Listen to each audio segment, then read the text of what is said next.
بسم اللہ الرحمن الرحیم۔ السلام علیکم۔ آج 11 اپریل بروز منگل ہم بات کریں گے دو اہم ایشوز کے حوالے سے۔ رات گئے چیف جسٹس آف پاکستان اور قاضی فائز صاحب کی ملاقات ہوئی ہے اور برف پگھلنے لگی ہے، اور جو سپریم کورٹ آف پاکستان کا اور چیف جسٹس آف پاکستان کا موقف ہے 90 دن میں الیکشن کا، اس کے حوالے سے اہم چیزیں سامنے آئی ہیں، اور ساتھ سپریم کورٹ کی جانب سے وضاحت جاری کی گئی ہے اور اپنی غلطی کو تسلیم کیا ہے قاضی فائز صاحب نے، اور وضاحت جاری کی گئی ہے۔ ان کا جو پی ڈی ایم کے سیاسی تقریب میں شرکت کی ہے، اس پر سپریم کورٹ آف پاکستان کو وضاحت جاری کرنی پڑی، اس کی تفصیل بھی میں آپ کے ساتھ شیئر کروں گا۔ ملاقات ہوئی، تقریباً 40 منٹ تک ملاقات جاری رہی، اور یہ پچھلے 3 دنوں میں دوسری بڑی ملاقات ہے چیف جسٹس صاحب کی اور قاضی فائز صاحب کی، اس کے اوپر بھی ہم بات کریں گے۔ اور سپریم کورٹ آف پاکستان میں جو اہم ڈیولپمنٹ سامنے آئی ہے، سپریم کورٹ ایکٹ 2023 جو پریکٹس اینڈ پروسیجر ایکٹ ہے، اس کو چیلنج کر دیا گیا ہے اور 2 درخواستیں دائر کی گئی ہیں۔ ایک لاہور ہائی کورٹ میں درخواست دائر کی گئی ہے اور 2 درخواستیں سپریم کورٹ آف پاکستان میں دائر ہو چکی ہیں، اس کی تفصیل بھی میں آپ کے ساتھ شیئر کروں گا۔ پہلے میں آپ کو بتاتا چلوں کہ رجسٹرار کی جانب سے registrar supreme court of Pakistan کی جانب سے ایک اہم مراسلہ سامنے آیا ہے، چونکہ نور عالم خان جو پاکستان تحریک انصاف کے لوٹے تھے، اور اس کے بعد جب یہ رجیم چینج آپریشن ہوتا ہے اور وہ لوٹے بن کے پی ڈی ایم کے ساتھ کھڑے ہو جاتے ہیں، پھر ان کو چیئرمین پبلک اکاؤنٹس کمیٹی بنا دیا جاتا ہے، اور وہ وہاں سے پھر سپریم کورٹ آف پاکستان کے جو ججز ہیں، چیف جسٹس اور ججز اور باقی جو افسران ہیں، ان کی تفصیلات طلب کی تھی، ان کی تنخواہوں کا ریکارڈ اور یہ ساری چیزیں۔ اس پر سپریم کورٹ کے ججوں کی ماہانہ تنخواہوں اور الاؤنسز کو right of access to information act 2013 کے تحت پبلک نہیں کیا جا سکتا۔ رجسٹرار نے سپریم کورٹ کو پبلک باڈی کے زمرے میں نہیں آتی یہ مراسلہ جاری کیا ہے، اور سپریم کورٹ آف پاکستان کے رجسٹرار کو خط لکھا جس میں right of access to information, یہ جیو کی جانب سے، جیو نیوز کی جانب سے بھی خط لکھا گیا سپریم کورٹ آف پاکستان کے رجسٹرار کو، جس میں right of access to information act کے تحت چیف جسٹس آف پاکستان اور دیگر ججوں کو دی جانے والی ماہانہ تنخواہ اور مراعات کے بارے میں معلومات طلب کی گئی تھی۔ 5 اپریل کو عدالت کے اسسٹنٹ رجسٹرار ایڈمن خرم شہزاد کی جانب سے جواب موصول ہوا۔ خرم شہزاد نے جواب میں لکھا کہ معلومات کی درخواست کو پورا نہیں کیا جا سکتا کیونکہ یہ ایکٹ کے دائرہ کار سے باہر ہے۔ انہوں نے مزید لکھا کہ right of access to information کے تحت صرف پبلک باڈی کے پاس موجود ریکارڈ تک رسائی ممکن ہے۔ اسسٹنٹ رجسٹرار سپریم کورٹ نے لکھا کہ اگرچہ ایکٹ 2017 میں پبلک باڈی کی تعریف بہت جامع ہے، اس کے باوجود مقننہ نے اپنی حکمت میں اس عدالت کو مذکورہ تعریف کے دائرے میں شامل نہیں کیا اور اسے ایکٹ کے دائرہ کار سے خارج کر دیا، اس وجہ سے آپ کو وہ انفارمیشن نہیں مل سکتی۔ خط میں یہ بھی کہا گیا کہ یہ چیف جسٹس آف پاکستان کی منظوری سے جاری کیا گیا ہے۔ اب یہ جو خط ہے وہ جاری کیا گیا، جو جواب ہے۔ اب جیو کیوں اس وقت چاہتا ہے، جیو جو ایک مہم چل رہی ہے ججز کے خلاف، چیف جسٹس آف پاکستان کے خلاف، اس کا مزید حصہ بننے کے لیے وہ یہ چاہتے ہیں کہ یہ ساری انفارمیشن ہمارے پاس ہے اور ہم اس معاملے کو مزید اچھالیں، لیکن ان کے ہاتھ کچھ نہیں آئے گا۔ چیف جسٹس آف پاکستان کے ساتھ عوام کھڑی ہو گئی ہے، اور جس کے ساتھ عوام کھڑی ہو جائے اس کو کوئی بھی نہیں ان کی جو انسلٹ کر سکتا یا ان کو ڈیفیم نہیں کر سکتا، چونکہ عوام ان کی عزت کے لیے کھڑی ہوتی ہے۔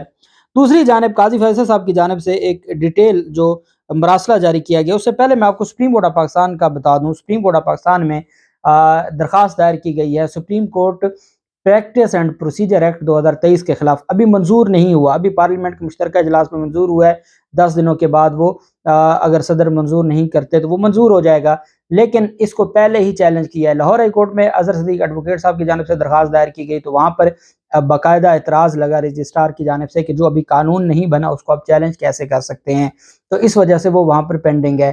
سپریم کورٹ آف پاکستان میں اوریجنل جورسڈکشن میں 184(3) کے تحت محمد شافع منیر ایڈوکیٹ ہائی کورٹ نے یہ درخواست دائر کی ہے۔ فیڈریشن آف پاکستان کو پارٹی بنایا، سیکرٹری آف سینٹ کو پارٹی بنایا اور سیکرٹری آف نیشنل اسمبلی کو پارٹی بنایا ہے۔ وہ بیسیکلی یہ چاہتے ہیں کہ اس کو منظوری سے روکا جائے، اور اس میں جو عدالت سے پلی لی گئی ہے کہ جو یہ سپریم کورٹ آف پاکستان کے دائرہ اختیار کو محدود کرنے کے لیے یہ جو کچھ کیا جا رہا ہے یہ آئین اور قانون کے بالکل خلاف ہے، اور یہ جو آئین پاکستان نے 191 میں سپریم کورٹ آف پاکستان کو اختیارات دیے ہیں یہ ان کے خلاف ہے۔ ایک اور درخواست ہے، محمد حسین ایڈوکیٹ نے سپریم کورٹ ایکٹ 2023 کے حوالے سے درخواست عدالت عظمیٰ میں دائر کی، جس میں یہ موقف اختیار کیا گیا کہ سپریم کورٹ کے رولز بنانے کا اختیار صرف عدالت عظمیٰ کے ہی پاس ہے۔ سپریم کورٹ کے حوالے سے کی گئی قانون سازی بدنیتی پر مبنی ہے۔ 7 درخواست گزار نے موقف اختیار کیا کہ آرٹیکل 70 کے تحت ایکٹ آف پارلیمنٹ کے ذریعے سپریم کورٹ کے اختیارات محدود نہیں کیے جا سکتے۔ درخواست میں عدالت سے ایکٹ کو غیر قانونی اور غیر آئینی قرار دے کر کالعدم کرنے کی استدعا کی گئی اور کہا گیا ہے کہ ہر صورت میں اس کو غیر آئینی قرار دیا جائے اور ہر صورت میں اس کو غیر قانونی کالعدم قرار دیا جائے۔ تو یہ درخواست دائر کی گئی ہے۔ دوسری جانب سپریم کورٹ آف پاکستان کی جانب سے یہ جو خط ہے یہ جاری کیا گیا ہے 11 اپریل کو۔ اچھا، اب یہ جو خط ہے یہ قاضی فیصل صاحب کی جانب سے نہیں دائر کیا گیا۔ جو سپریم کورٹ آف پاکستان میں جو متعلقہ اتھارٹی ہے جو سپریم کورٹ کے بہاف پر ایسے خطوط جاری کرتی ہے، یہ ان کی جانب سے جاری کیا گیا ہے۔ یہ جو بات میں آپ کو برف پگھلنے کی کہہ رہا ہوں، سپریم کورٹ کے قاضی فیصل صاحب نے کہا سپریم کورٹ کے تمام ججوں کو اسلامی جمہوریہ پاکستان کے آئین کی گولڈن جوبلی منانے کے لیے دعوت دی گئی تھی۔ یہ دعوت قبول کرنے سے قبل معلومات حاصل کی گئیں کہ سیاسی تقریریں کی جائیں گی اور یقین دہانیاں کرائی گئیں کہ صرف آئین اور اس کے بنانے کے متعلق بات کی جائے گی۔ مجھے جو پروگرام بھیجا گیا اس نے بھی اس کی تصدیق کی۔ اس نقطے کی وضاحت پہلے میرے عملے نے قومی اسمبلی کے اپنے ڈائریکٹر سے ڈپٹی ڈائریکٹر سے کروائی اور پھر خود میں نے براہ راست اسپیکر سے کی اور اس کے بعد ہی میں نے دعوت قبول کی، کیونکہ میں آئین کے ساتھ یکجہتی کا اظہار کرنا چاہتا تھا۔ مجھ سے پوچھا گیا کہ آپ تقریر کریں گے اور میں نے معذرت کی، تاہم جب بعض تقریروں میں سیاسی بیانات دیے گئے تو پھر میں نے بات کرنے کے لیے درخواست کی تاکہ کسی ممکنہ غلط فہمی کا ازالہ ہو سکے، اور پھر میں نے بات کی۔ یہ امر باعث حیرت ہے کہ بعض لوگوں کو اس پر اعتراض ہے کہ میں کہاں بیٹھا تھا اور کیا میں نے آئین کی یاد منانے کی تقریب میں شرکت کیوں کی۔ میں ہال کے کونے میں یا گیلری میں بیٹھنے کو ترجیح دیتا، لیکن عدلیہ کے ایک فرد کی عزت افزائی کے لیے مجھے درمیان میں بٹھایا گیا۔ میں نے بیٹھنے کے لیے وہ خود جگہ نہیں چنی۔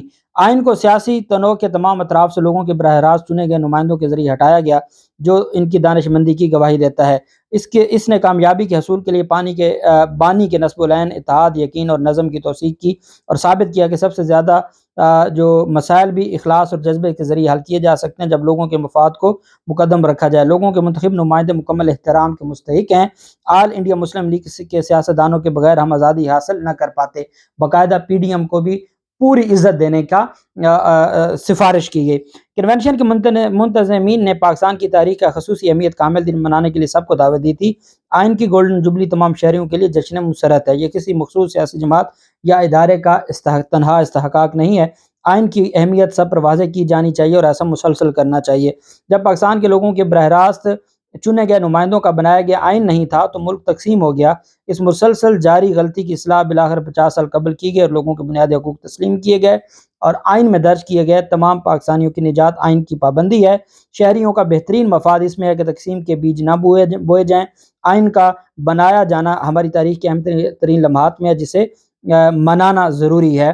یہ جناب جو سینئر بیونی جج ہیں سپریم کورٹ آف پاکستان کے قاضی فیصل صاحب، ان کی جانب سے وضاحت جاری کی گئی کہ میں تو مجھے بتایا گیا تھا اور یقین دہانی کروائی گئی تھی۔ اب کیا قاضی فیصل صاحب نوٹس لیں گے اسپیکر کے خلاف اور جو ڈپٹی سیکرٹری ہیں قومی اسمبلی کے کہ جنہوں نے یہ کہا تھا کہ آپ کو ہر صورت میں وہاں پر کوئی سیاسی تقریب یا سیاسی تقریر نہیں ملے گی، اور اگر وہاں پر سیاسی تقریر ہوئی ہے تو کیا قاضی فیصل صاحب اس معاملے پر ان کے خلاف کارروائی کریں گے یا قاضی فیصل صاحب کی ٹیم کے جو لوگ ہیں کیا وہ کوئی درخواست دیں گے؟ چونکہ یہ تو بہت بڑی زیادتی ہے۔ آپ جھوٹ بول کے آپ کسی کو غلط کسی سے کوئی چیز چھپا کے آپ اس کو لے جاتے ہیں اور پھر اس کے سامنے آپ سپریم کورٹ پر حملے کرتے ہیں، چیف جسٹس پر حملے کرتے ہیں۔ آپ تو آئین کی بالادستی اور آئین کا دن منانے کے لیے آپ نے بلایا تھا، آپ وہاں پر غیر آئینی باتیں کہہ رہے ہیں اور آئین کی دھجیاں اڑا رہے ہیں، آئین کی توہین۔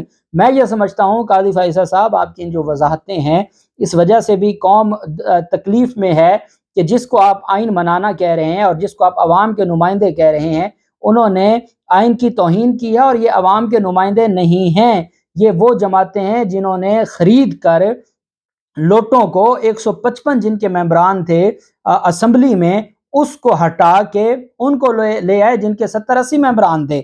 تو یہ کون سا آئینی کام ہوا؟ یہ کون سا؟ اگر تو اپنی جماعتوں کے بلبوتے پر آتے تو بات سمجھ آتی ہے، جب اپنی جماعتوں کے بلبوتے پر نہیں آئے اور اس طریقے سے انہوں نے ایک پورا جو سسٹم تھا اس کو ہائی جیک کر کے آئے تو یہ آئین کی توہین کی گئی ہے۔ آپ جن لوگوں کے ساتھ بیٹھے ہیں وہ اربوں روپے کے منی لانڈرنگ کے ملزمان ہیں۔ آپ کی سپریم کورٹ نے جو جعلی اکاؤنٹس کیس میں جے آئی ٹی بنائی تو اس کا مرکزی ملزم آصف زرداری آپ کے ساتھ بیٹھا ہے۔ آپ ان کی تقریر سن رہے ہیں اور وہ ساری کی ساری تقریر عمران خان کے خلاف اور سپریم کورٹ کے خلاف کی جا رہی ہے. تو اب اس طرح کی جو وضاحتیں ہیں میرے خیال میں بہتر ہوا کہ آپ نے دوبارہ وضاحت دی ہے، کیونکہ عوام کی جانب سے سخت رد عمل آیا تھا اور عوام کے سامنے سب جواب دہ ہیں. تو آپ نے وضاحت دی ہے اور اپنی غلطی کو تسلیم کیا ہے، لیکن حقیقت یہ ہے کہ آپ کو آپ کے ساتھی ججز نے بھی، ان کو بھی پتا تھا، ان کو بھی یہ یقین دہانیاں کروائی گئی تھیں کہ وہاں کوئی سیاسی تقریر نہیں ہوگی، لیکن ان کو پتا تھا. وہ کوئی اتنا بھولا نہیں ہوتا، ان کو نہیں پتا کہ آصف زرداری اور کون سا آئین کا آرٹیکل 199 یا 284(3) پڑھائے گا. تو وہ تو وہی باتیں کرے گا جو اس کو آتی ہیں، یا شہباز شریف کو کون سا آئین آتا ہے، یا رانا ثناءاللہ کا کیا لینا دینا. تو یہ ساری چیزیں آپ کے علم میں تھی. دوسری جانب سپریم کورٹ آف پاکستان میں چیف جسٹس عمر عطا بندیال کے چیمبر میں، کیونکہ آج بہت خاموشی تھی، الیکشن کمیشن کی رپورٹ پہنچ گئی ہے، خاموشی تھی. اور یہ جو خاموشی ہے، آپ نے دیکھا ہوگا کہ جس دن انہوں نے الیکشن کمیشن نے تاریخ دی تھی اس کے بعد 2-3 دن تک خاموشی رہی. پاکستان تحریک انصاف نے درخواست دائر کی، وہ فکس ہوئی، اور پھر چیف جسٹس عمر عطا بندیال سب چیزوں کو بڑے تحمل کے ساتھ دیکھتے ہیں اور وہ اپنے فیصلے پر عمل درآمد کروانا جانتے ہیں. قاضی فائزہ صاحب کو طلب کیا گیا، قاضی فائزہ صاحب سے ملاقات ہوئی، 40 منٹ تک ملاقات ہوئی، اور قاضی فائزہ صاحب جب باہر تشریف لائے تو وہ ان کا مزاج بھی بہت بہتر تھا، خوشگوار مزاج میں تھے، اچھی ملاقات ہوئی. چونکہ چیف جسٹس عمر عطا بندیال صاحب کے پاس کیوریٹو ریویو واپس لینے کی جو پٹیشن ہے وفاقی حکومت کی، اس پر فیصلہ محفوظ ہے، وہ ایک چیز. دوسرا، جو پہلے ان کی جانب سے جو کچھ کیا جا رہا تھا، لیکن جب پی ڈی ایم کی سیاسی تقریب میں قاضی فائزہ صاحب چلے گئے تو پھر وہ ان کو پیچھے ہٹنا پڑا. چیف جسٹس عمر عطا بندیال صاحب کا ایک ہی مطالبہ ہے کہ آئین میں 90 دن میں انتخابات ہیں، یہ انتخابات اگر اب نہیں ہوئے، یہ اکتوبر میں بھی نہیں کروائیں گے، اس وجہ سے ان کو اگر چھوڑ دیا گیا تو آئین کو نقصان ہوگا. اور ذرائع یہ کہتے ہیں کہ قاضی فائزہ صاحب کو اس معاملے پر اعتماد میں لے لیا ہے چیف جسٹس عمر عطا بندیال صاحب نے کہ ہمیں اس معاملے پر ایکشن لینا ہوگا اور ہمیں ہر صورت میں انتخابات کا جو سلسلہ ہے اس کو جاری رکھنا ہوگا. اس پر جو دونوں آنریبل معزز ججز ہیں، چیف جسٹس اور سینئر جو جج ہیں، طویل ملاقات ہوئی. پچھلے ہفتے والے دن سیچرڈے کو ملاقات ہوئی، اور آج بھی ملاقات ہوئی، اور ذرائع تو کہتے ہیں کہ اتوار والے دن شام کو بھی ملاقات ہوئی تھی گھر پہ چیف جسٹس صاحب کے. اور ان سارے معاملات کے بعد پھر یہ وضاحت جاری ہوئی، اور وضاحت بھی سپریم کورٹ کی جانب سے جاری ہوئی، قاضی فائزہ صاحب کی جانب سے جاری نہیں ہوئی. اور یہ میں سمجھتا ہوں کہ بہت بہتر ہے، اور برف پگھلنی چاہیے اور معاملات بہتر ہونے چاہیے. اور گجرانوالہ بار ایسوسی ایشن نے پٹیشن دائر کر دی ہے، جو درخواست دائر کی ہے. ایک 2019 کا درخواست پینڈنگ پڑی ہے سپریم جوڈیشل کونسل میں، وہ بھی درخواست چلی گئی کہ اس کو بھی فکس کیا جائے، مقرر کیا جائے قاضی فائزہ صاحب کے خلاف. تو یہ چیزیں کافی تبدیل ہو رہی ہیں، اور اس وجہ سے ٹھنڈے ہو کے آئین کے ساتھ ہی کھڑا ہونا ہوگا. اور عمر عطا بندیال صاحب انشاءاللہ آئین کا تحفظ کریں گے. اللہ پاک پاکستان کا حامی و ناصر ہو. بہت شکریہ. اللہ حافظ. پاکستان زندہ باد.